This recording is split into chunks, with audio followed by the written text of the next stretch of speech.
Everything that's happening today in the form of protest, whether it's Occupy Wall Street or the Arab Spring or the environmental movement and watershed protection specific to my case, the ultimate issue globally is people want to be heard. It's like a big black eye.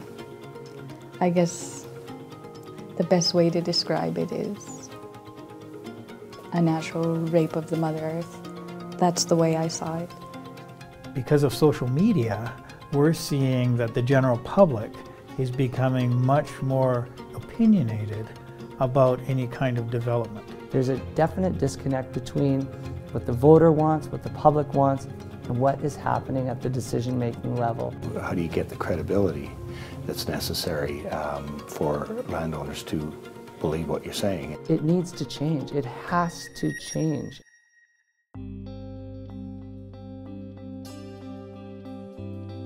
Social interests, economic interests, and environmental interests. There was a time when we used to be able to think about these interests as separate silos and that we could address them differently, and it was probably always an illusion, but now we see that it's an illusion, it's not true.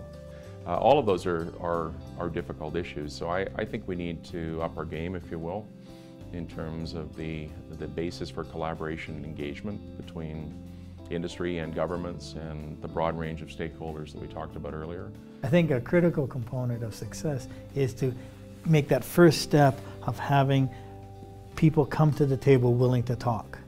It's the way to go, as I see it, being able to sit down and talk with representatives from Imperial, from Shell, from Esso, ERCB, from Alberta Environment, and being, especially my viewpoint as a community member. And we as an industry or government can't impose social license. Social license needs to be earned, and it largely gets earned through effective engagement and collaboration with communities and landowners.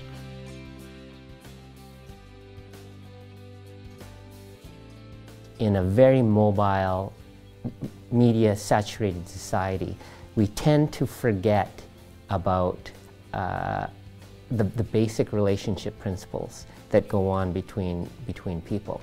I think that we unconsciously stereotype people. I think that we make a lot of presumptions about people. Don't believe that because you have a relationship that it's going to be there forever. Maintain the relationship, nurture the relationship, continue to network, and then you will have trust. And if you have trust, then you will be able to work with those stakeholders. This is my community, treat it with respect, and I will treat you with respect. Is the importance of not just hearing other people, but listening to what they have to say. We don't have processes set up to effectively support working together, to support collaboration.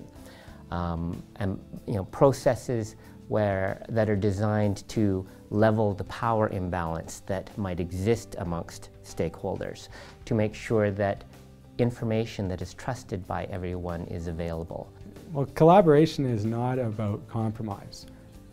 We hear so much talk about trade-offs between social, economic, and environmental benefits, and the importance of a synergistic approach is to understand that these benefits run together.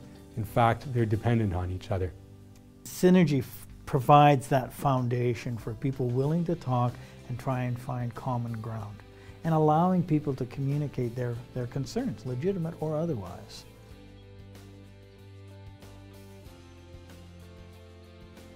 Synergy movement is a huge benefit. It's all the different types of stakeholder groups in our province that can share their concerns or their frustrations, but still understand the other points, the other parts of oil and gas. My solution was this big and they've come up with something this big, and it's so much better when you bring in all those perspectives and all those ideas.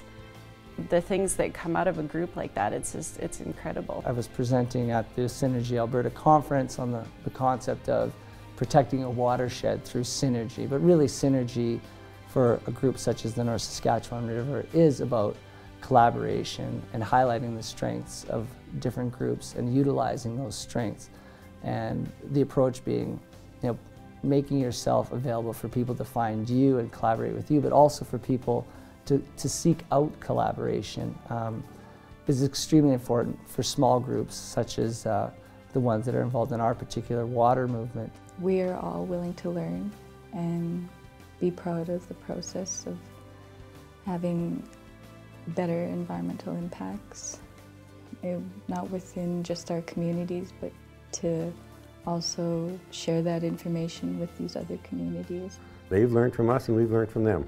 It's a very steep learning curve, especially for landowners, and I imagine for the energy companies too.